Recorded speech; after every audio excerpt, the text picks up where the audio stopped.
for the U.S. of A. Oh, hooray for the U.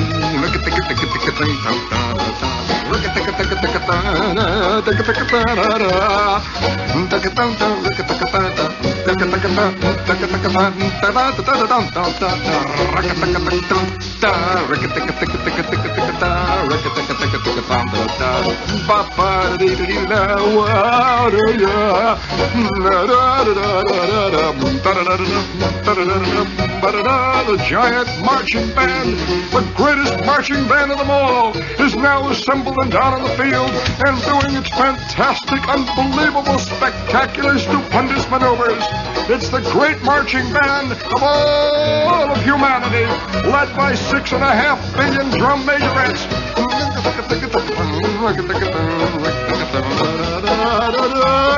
In the great marching band of life, friends, are you carrying a tuba or a piccolo? Or are you working your clarinet? Or are you a trombone player? Or are you just a pom-pom twirler in the great marching band of life?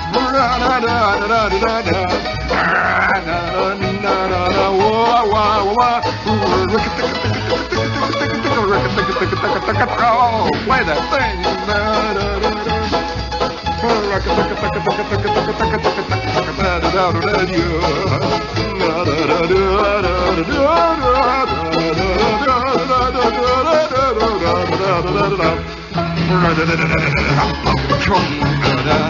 Oh boy.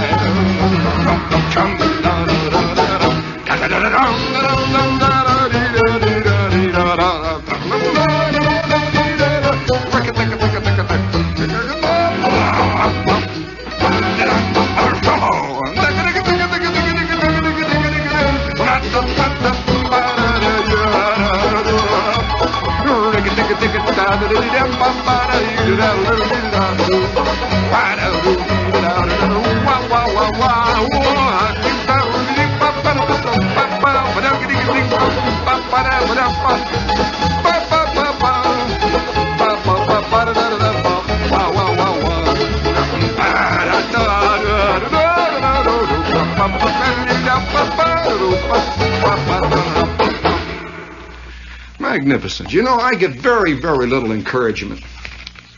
In fact, almost none. The truth, right? You have my, please, my scary music up there as opposed to... Oh, you better keep that up there because we are liable to need stars and stripes forever quite often because tonight I feel very nervous, Ed, and we just got to keep a firm grasp on those things. I mean, get the scary music up there, and we're all ready for... Oh, no, speaking of that... Oh, don't take that off, Ed. No, it's all right. That's right. I'm using the the rat in the maze technique. I'm going to break that son of a gun down yet in there. You wait and see. I've learned that, years ago in psychology. You just keep that rat running back and forth in the maze, and you keep changing the cues on him. And before 15, 20 minutes of that are up, and you keep taking the cheese out and put the other one and put the red door in and the green door, and you keep running the lights in and bing, bing, bing, bing, little bells. Pretty soon the rat is just sitting there on his haunches with his tongue hanging out and his mouth dribbling, you know. And he said, all right, all together now, let's go, Ed. Come on, 1, 2, 1, 2, 3.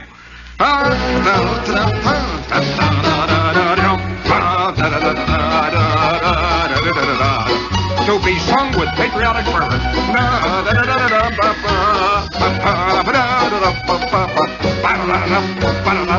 Evangelistic zeal. All right, hold it there. That is tonight's salute to Dick Clark. And we have other goodies coming up for you later on. And now in... This cheap microphone here keeps getting all bollock stuff. That's a word that they do not use here in the East, do they? That is an Indiana word. When one is said to be bollocked up, that of course, the Eastern version of that is I'm bugged. Truly, that's an Indiana version of being bugged, is to be bollocked. Oh boy, I'm bollocked up now. It's terrible. Well, of course, that's a primitive civilization. You know, speaking of primitive civilizations, like I say, I've gotten very little encouragement. Very little. It's Friday night, and the juices and the terrible surges of vitality and the deep, heady drops of life are just surging through me like gosh awful. And, I mean, by George. And so, it's very difficult to know whether to sing, to bay at the moon, really, or to pick at my cold sore, or, well, yeah, it's part of life. Don't look away, please. Mando cane. That means in God we trust, so do not look away. We are here, the captain shouted as he staggered down the hatch, and there are many, many things that must be looked right in the old eyeball of existence. Now, for example, I don't think there are little. Speaking of looking in the eyeball of fate, I'm going through the Times. I'm just casually going through it, you know. And here we're all sitting here on Friday night. We can afford to be honest with one another, can't we? I don't know, can we? I mean, let's. Is there anyone out there really seriously wants me to be honest? Those of you who do, raise your hand. Well, that settles it. We're going to blast Staten Island right out of the water tonight. It's a terrible thing we're going to have to do. Now, you're not asking for that, Ed. You know, you're just talking because, well, anyway, I'm looking through the Times, you know, playing it cool. And the Times is a very serious paper. It's the kind of thing that most guys at the Times will tell you that they're not writing for now, they're writing for posterity. So in the year 2750, they'll know exactly how it was. You get the Stars and Stripes set up in there, Ed, because this is one of the greatest headlines I have seen. One of the great new acquisitions in the city of New York. And there's a headline in the Times that says, "Museum here gets 1 million termites pickled in alcohol."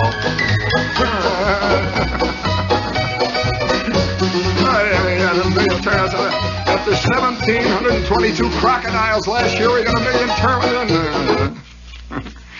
And you know what's so sad about the museum is it has to pretend that it's very thrilled to get 1 million termites pickled in alcohol.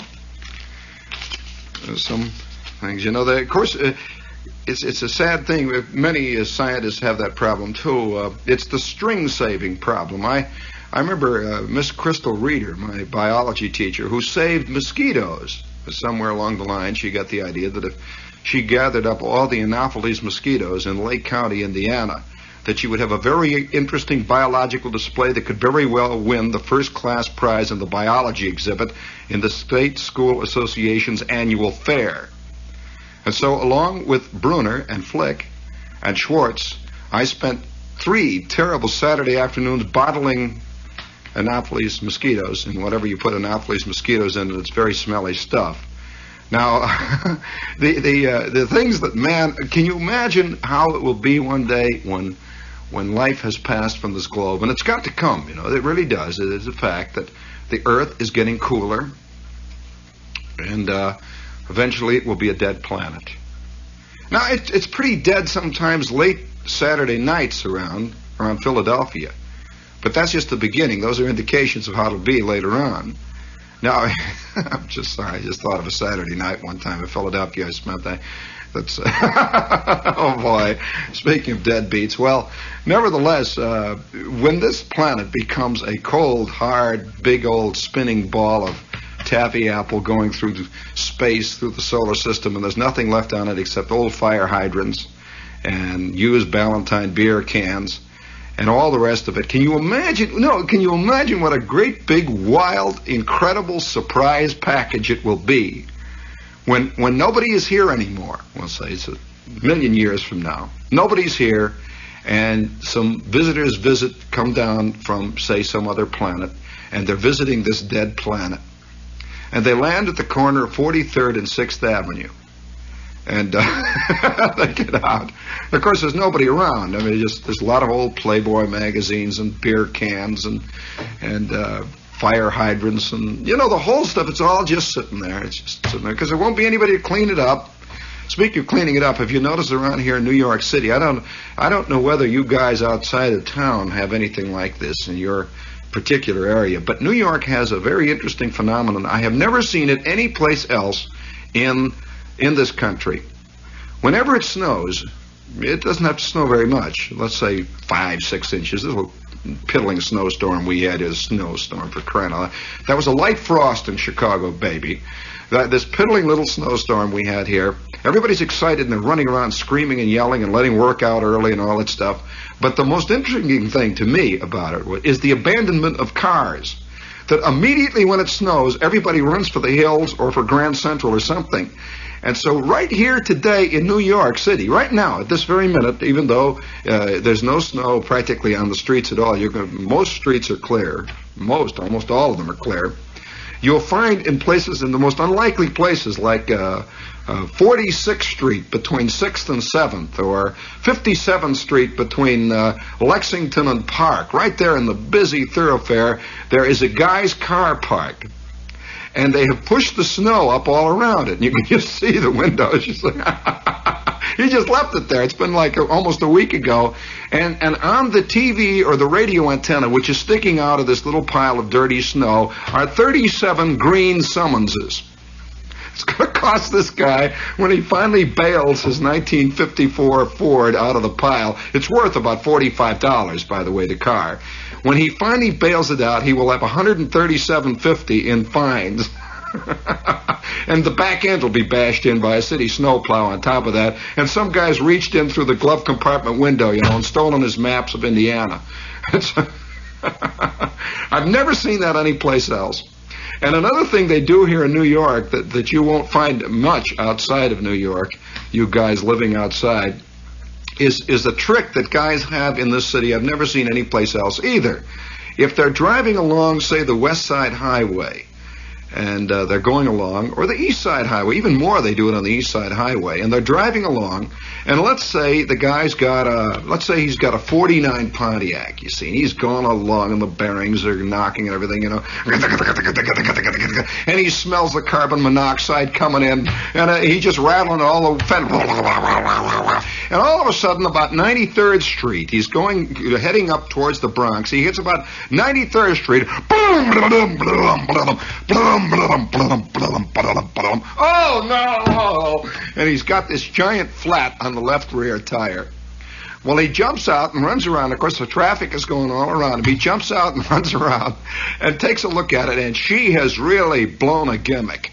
There is pieces of rubber from here all the way back to 80th Street. You can just see it all over. The old boots and the shoes, and there's a big chunk out of his tube, and there it is. It's down on the rim, and it's all sticking out. So he looks, and he rushes around, and he opens up his trunk. And then he sees 5 guys have stolen his spare, like last week. It's all going, and he runs back in the car, and he figures he's going to try to make it to 103rd Street on the rim. So he, it's going, well, he gets to about 96th Street and chickens out. He can't stand it, and he's looking out over the hood of this lunker, this terrible car, and the thing is banging and the smoke is coming in. He stops it and runs out, and he kicks at the left rear door and then takes off. He runs like mad. He just leaves it there. It's gone. That's it. It's dead. Gone. It is a dead car. He jumps over the center, that little hump in the center. He tears through the traffic, dives into a little hole in the wall there, and runs up 96th Street. He gets up somewhere near Madison, running hard, see, so that none of the squad cars see him. He hits 96th Street and jumps into a bus heading towards the Battery. And on the way, you see him tearing up his registration. He's tearing it up, he's throwing it out. It's not my car. No. Well, that car stands on that street for about, I'd say for about 12 hours, and the kids see it, or whatever it is. There are scavengers, of course, that they're like vultures. You will not see this any place in the country. They're like vultures. They descend on this like mad, and by 8 o'clock that night, if he's cut out of that car, say about noon, by 8 that night, there it is standing right in the middle of the West Side Highway. Somewhere they've gotten paving blocks. I don't know how they do it. The car's going past them, and every 40 seconds a squad car goes. Somehow they have gotten the wheels off. They have removed the motor. They have taken the fan belts out. They have taken the rear glass out. They have taken the hood off. They have removed the radio, of course, by the roots. So everything's wrong. They have taken the floorboards out, and all that is left is the glove compartment. And they have removed, by the way, the hinges from it. And they're there, stands there, you know. Well, I'd say if this happens on Tuesday, late Wednesday, a Department of Sanitation truck approaches, and they hook it on the back, and they drag it away to the car orphanage. And yeah, they have it here in New York. And they put it over there next to another one. There's a whole acre, the fields of them over there, acres of cars. And what'll gas you guys who live out of town is that almost all of them are late models. Some of them are as recent as 60, 61, 62. Nobody chickens out of a car quicker than a New Yorker when he hears a flat. Or what, any little thing, gang, gang, gang, gang, he hears that front end going, you know, and it's the kingpin, the bushings are going, oh, and he jumps out and runs. I don't know, he cuts out. And New York has kind of given up on it. They don't even check up on these guys anymore. You know, they got the motor number and all that stuff. Nobody checks. Apparently, they don't check up because New York makes a pile of jack out of it. Every 6 months, there is a police auction, and they put all these tanks up for sale. Speaking of junk, this is WOR AM and FM New York. Speaking of the chicken, and we got a lot of stuff going here. Let's see. I don't know. I didn't intend to do this tonight, but it is really an intriguing New York phenomenon. I've never seen it anywhere else. I've never seen anyone more, I suppose you might say, irresponsible than the average New Yorker is with an automobile. He is totally irresponsible. If you've ever driven in New York traffic, you will know what true, dynamic, vital irresponsibility is. You know, it's a positive force. It's not a passive thing. And guys will go out of their way to belt somebody here in New York. Literally, they just like to hear the sound. You know, they want a little action. Oh yeah. Listen, I was in a cab driver's cab today. He plays cab like the Chicago Bears play football. You know, he believes in the game. And of course, there are cab drivers who believe in the offensive game, like the Giants at passing strictly. Then there's the defensive cab driver. Well, my cab driver was a defensive cab driver. His trick was to go like mad and then suddenly slam on the brakes and wait for that son of a gun to hit him behind him. See, he's waiting. He goes, ah! Boom, boom, boom. He's out. Oh, and he jumps back. He says, son of a gun. And then we sit there. He's waiting. He's a defensive, offensive player. Well. Oh, yeah, this is a summer festival. All right, this city. We're just warming up for the fair. I pity about 98 million people who are coming here for the fair. I'm telling you, there's going to be the golden fleecing.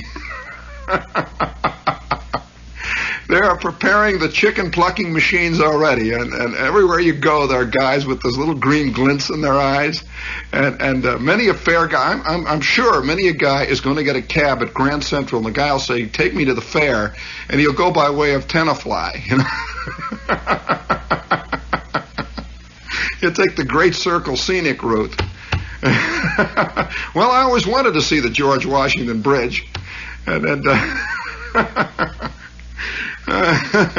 now, again, you know, it's funny in this day and age, you have to automatically put all kinds of disclaimers and say, I'm not talking about all cab drivers.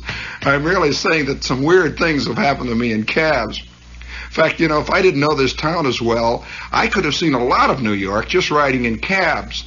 You know, and the little 2-block rides, all of a sudden I find myself. One of the greatest cab stories I heard, though, was a cabbie told me a great one. He said that I got in his cab uptown, and I'm going down 2nd Avenue, which is a very interesting avenue here in New York, and it has a distinctive character. Every avenue has a real character, but 2nd Avenue has something peculiarly expressive about it, particularly when you get south of 14th Street.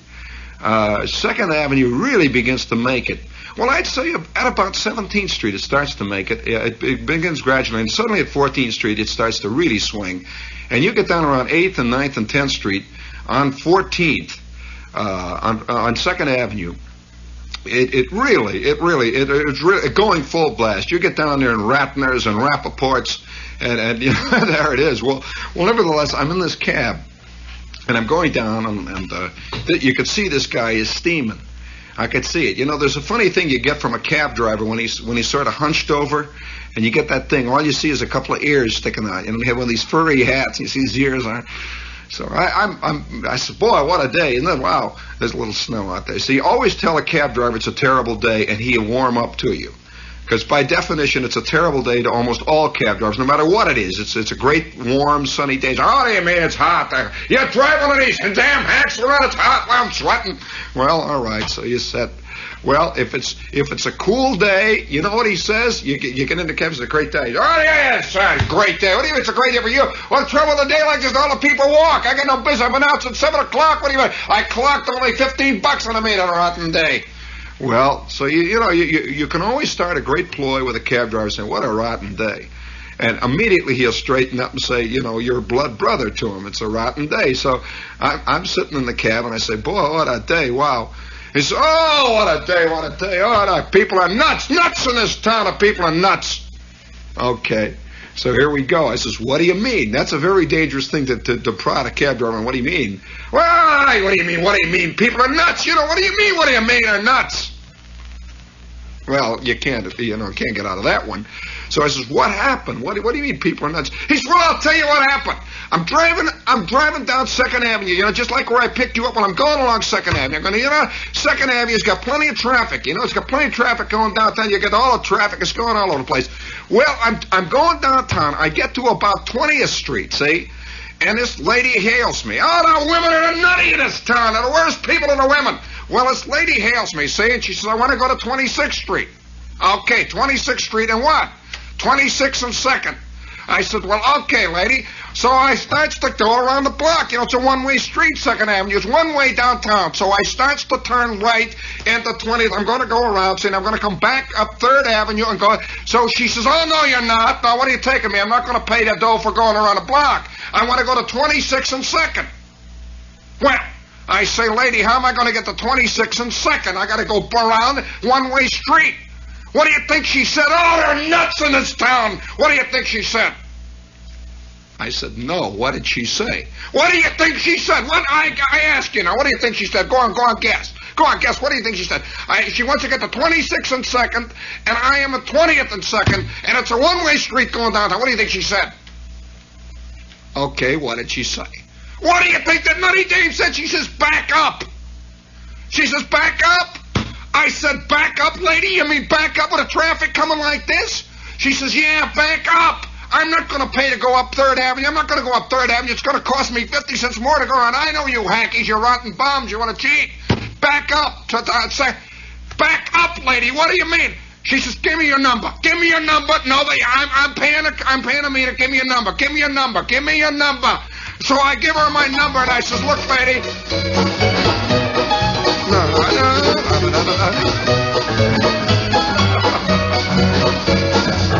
Somehow I like the idea of a cab backing up 2nd Avenue. That's a true story. By the way, speaking of oh boy, we better get our commercials here. Let's get the opera promo, see what's on here. Verdi's il Trovatore. Excuse me, madam. Will be heard on this evening's 7th live Metropolitan Opera presentation on WR Radio. In the cast will be soprano Leona Pricey as Leonora, baritone Robert Merrill. Excuse me, I know. Robert Merrill is Count de Luna. That's the Count of the Sun, Moon, isn't it? Anyway, it's Il Trovatore tomorrow. Sorry, it's very serious. Tomorrow on WR. Speaking of serious things, we have with us also the pottery of all nations. I got to go down there and get a pot. The pottery of all nations, that went past everybody. The pottery of we have nice, innocent people living with us. But we have the pottery of all nations, and if you do not have a pot, pottery of all nations is down on Sheridan Square, and even you can afford one there. Because it's a wonderful discount place, and they have imported pots from all over the world, some very exotic pots of all types, shapes, sizes, descriptions, and colors, and all kinds of uses. That's Sheridan Square, and they're open Saturday. If you're coming into New York to make the New York scene, make the pottery of all nations scene. They're also at 64th and Lexington in the heart of the high rent district, and over in New Jersey in the Pizza State at Paramus on Route 4 there. It's the pottery of all nations. And even you can afford a pot. Okay, we're back in business now. All set? Speaking of all set, I don't know whether I ought to tell you because a lot of things today. A lot of people think that Shepherd is anti. You better set up my terrible, dangerous music, that heavy, monstrous danger music there. We're going to need it right now. I'm going to tell you about a thing. Now, I've been trying to hold it down, but you know that at one point I was the second in command of the ringleader, almost the second in command, really, of one of the very first demonstrations ever held in American institutions of public learning. Now, of course, today demonstrations in high schools are everywhere. And it's terrible to realize that I was one of the beginning ones of this whole big thing. Now, do you want to hear about it? It was a funny thing. And you know what reminded me of it, though, was coming around. I was outside of the station. I suddenly realized that this is almost February. Now, it doesn't mean much here in New York. But if you were in the Midwest, this time of the year is the beginning of one of the most interesting pieces of madness, I think, in the United States. It really is. It really is a genuine, a kind of madness. And when I say madness, I'm speaking in the sense of the kind of madness that swept Vienna in the 19th century, the waltz madness. It's a kind of madness that grips everybody to the extent that it is almost impossible to live in certain areas in the Midwest at this time of the year without either being affected by it or repelled by it or in some way completely molded by it. Now, what is that? Well, I'll tell you what it is. It's the high school championship basketball madness, which has very little real action out here in New York. And I just want to describe something that happens in the Midwest, a very brief description of it, because it's hard to understand it unless you know it. And it is particularly centered in the state of Indiana. Do any of you know anything about the Indiana State Championships? Well, no, seriously, basketball. Of course I'm talking about basketball. It's the only thing that counts. Football is not even considered big time out there. Of course, they have big time football teams, but nobody really cares. It is basketball that counts. Well, here's exactly the way it works. It is probably the closest thing in America to really Russian roulette. And it's like this. There are roughly 850 basketball teams in the state. Now, that includes real tiny little schools like Onion Peel, Indiana, which, by the way, is near Brown County. Honestly, there's a place called Onion Peel, Indiana, and you ought to hear their school cheers. They're great, all 17 students there yelling and hollering. Well, Onion Peel, Indiana, and places like Milan, Indiana, places like Versailles, Indiana, Otterbein, Indiana. They have places like Horsetail, Indiana, places like New Jerusalem is the way it's pronounced there.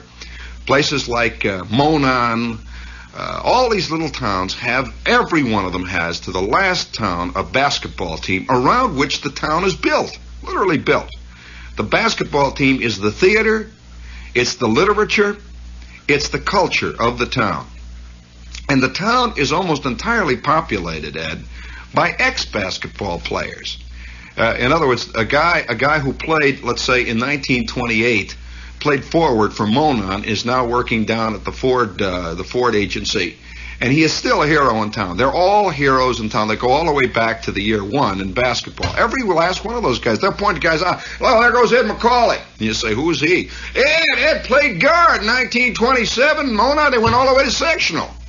Well, there's fat old Ed walking down the street, and he still has his high school sweater on. It's got a big M. Well, oh yeah, I tell you the truth. And they live around the high school basketball teams. Now, the reason this is so, one, they can hardly ever afford football teams. These are not wealthy schools. And many of them have very few kids in them. And so the first thing that happens in every kid's life, and it happened to me, was in the backyard somewhere you put up a basketball bounding board.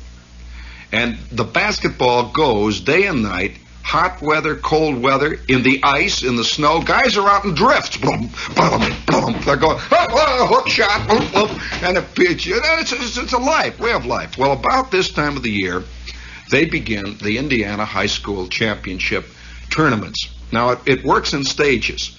The first stage is what they call the sectional. That means all the teams in a section will play each other. Every team, little teams, rotten teams, big teams, they do not separate it into classes like they would do in the East. You know, they would say Class A, Class B, Class C, Class D schools, depending on population. Everybody is in it together. The little guys are playing the big guys, and boy, you see some wild stuff. So the sectional starts out, and there may be 20 schools in the sectional. There are 800 schools in the whole state that are in this thing. So there will be 20 schools in each sectional. The state is divided into sections. And these schools will play each other over the weekend, beginning Friday night, and it is insane. You cannot... If you think it was tough to buy a ticket for the Yankees and the Dodgers last year in the series, forget it. The sectional seats are sold all the way up to the 21st century now. It's impossible. And it's a father and son deal. Because everybody in town played on the basketball teams. Naturally, they get a ticket because they used to be a star. And so they pass their stardom on to their son. So the old guy dies, he leaves his sweater to his kid, and he goes down to the school and gets the ticket. So nobody outside can get a ticket. And it starts out Friday night. Well, by Saturday evening, there are only 2 teams left, naturally. A team that is eliminated is out. It's done. No more. The season is over. And, of course, there's fantastic weeping. And then the next team wins. And then the next team loses. And so on until finally Saturday night arrives and the 2 teams are playing in the sectional, the 2 teams that are left. And all over the state, the sectional winners are playing on this Saturday night. Everybody's got radios to listen what's happening down in the Greenport section, what's happening in Elkhart. You know, they're listening all over because it's all kinds. Everybody knows the teams until Saturday night is over, and now the sectional winners have won. And, of course, this fantastic celebration if your school is the sectional winner. Then all week it begins to build up, just like a giant boil getting ready to pop. It seethes and it hisses and it gets hotter and hotter. It's like, you know, a terrible thing just getting ready to be squeezed. Oh, it's awful. And people are walking around with a sort of a blank look on their face, and nobody's doing anything. This is all over the state. Now we have arrived at the second day, the second weekend, and that's the regional. So, the sectional teams will play each other. 4 of them play. 4 teams will play, and that's called a regional. So all the way down the line, you have these different regionals playing. I think there's 16 regionals. 16 regionals. And they battle it out. 4 teams in each one, and boy, that really is getting hot. Now, what really gets exciting, there may be some little tiny team that has 28 people in it, has survived the sectional. It is now playing, let's say, Muncie Bearcats. They have 2,000 students, and they're a powerhouse. It's like the Yankees. It really is almost like the Yankees playing the Teaneck Little League, you know. And everybody's watching this poor little team out there fighting away. They got 9 guys in the school, and 8 of them play on the team. You know, the one skinny guy with the glasses is handing out the towels. And so, yeah, that's exactly what happens. And so everybody is always for this little guy. Well, of course, Muncie Steamrollers, and boom, pow. They got 7 guys that are 9 feet tall, and that's it. That's the end of that one. Well, now, after that Saturday night, which is, it gets hotter and hotter and hotter. After that Saturday night, now you have the winner of these regionals. You have 16 teams left in the state. And they're in different parts of the state. It's geographical, see, and they're all, if you can imagine the state, 16 areas, they're all looking over at each other. To talk about civil war, they're all just standing there. And now that boil is getting bigger and bigger and bigger and bigger. And guys, believe me, they commit suicide. There are hundreds of suicides every year in Indiana at this time when your team is eliminated. In the last night, Saturday night in the regional, little Brookland is all the way down there, and this guy, this big clown from Muncie, sinks a long one-headed shot in the last 10 seconds. Ah! Down they go, no. And really, there are suicides, fist fights, there are knife slayings, everything, right down the last line. Well, now you've got there's 16 teams. Got it? Now is when it really gets rotten. They have a terrible thing called the semifinals. Now, the semifinals is exactly that. They divide these 4 into 4 different areas now. 4 teams play each other. 4 teams play. 4 teams play. 4 teams.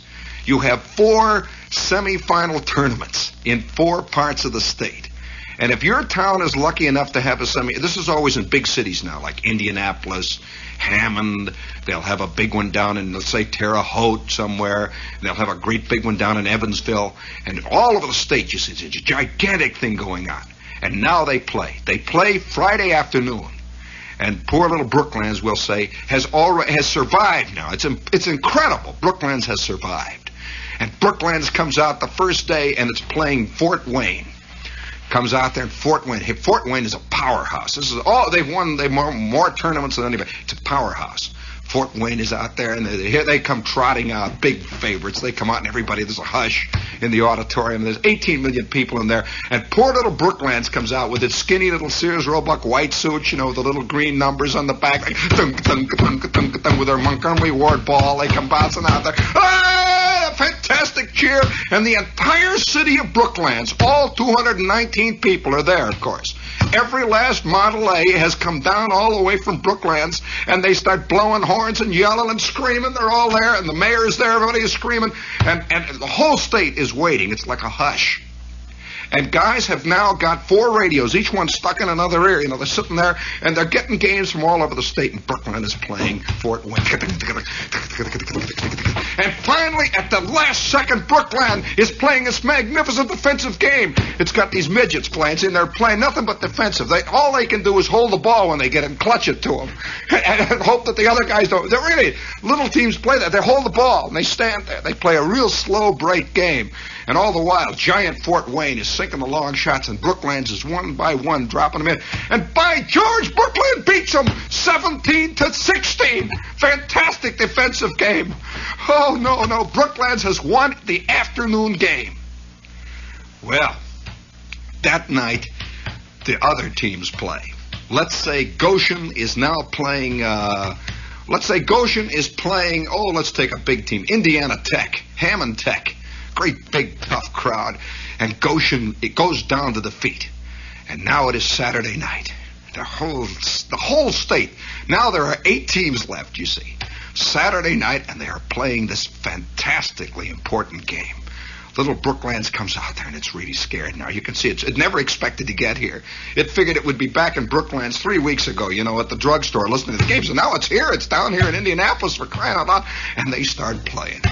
Well, that Saturday night of the semifinals is really, it's the equivalent of, there is no other national holiday that we have that even comes close to it.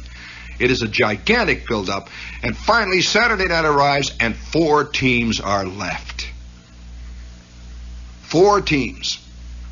Well, you can imagine why guys commit suicide after this kind of tension. Their little team has struggled. Now, remember, out of 800 teams that started, there's only 4. You can imagine the astronomical chances you've got of not getting there, no matter how good you are. Okay, if you can imagine 800 teams in the National League, well, it would be pretty hard for the Yankees to win or the Dodgers to win. So now there are just 4 teams, and they go down to the State House in Indianapolis. They play at the Butler Fieldhouse, usually, which is a tremendous thing. It's 16,000 people it seats. Great big, like the Madison Square Garden here. And getting a seat for that, as you can imagine, because you can't buy single game tickets, as you can only buy the tournament seat. You buy the tournament tickets for the whole scene. Well, it is now the day of the state finals, and the 4 teams arrive. Well, I'll tell you, about 7 or 8 years ago, a team in southern Indiana that was so never completely unheard of, a little team working out of a town called Milan, Indiana, on the shores of the Little Maumee, right down by the bend of the Ohio River, had 27 boys in the school. Little Milan got to the state finals. It was an incredible, nobody in Indiana could believe it, because they turn out professional basketball. Listen, the guy who plays on a big-time high school team in Indiana is truly, he's the next thing to a pro. He really is, in sports. And so here is little Milan, and out of the 27 boys in the school, there were 15 guys on the team. There were about 12 guys on the team. That's it, So he just took half. All right, all the rest of you go out. You play football. The rest of you guys are on the basketball team. And they didn't have one guy over 5'10". It was just a tiny team, and they had devised an entirely different set of play. They knew they were little, you see, so little, they couldn't compete against the big teams, so they played one of the slowest, most maddening games you could ever see in your life. They played truly a defensive game. All they did was hold the ball, maddening. They'd get the ball and they'd dribble for as long. They'd just keep dribbling. They'd work it in, and finally this one little guy, he'd whip it in. The big guys, you get tired. I mean, after a while, these guys so then they'd start, these little guys are hanging onto the big guy's feet, as they go dribbling down. They're hanging, jumping up, up and down. And it was just maddening to see these guys. And they got to the state finals.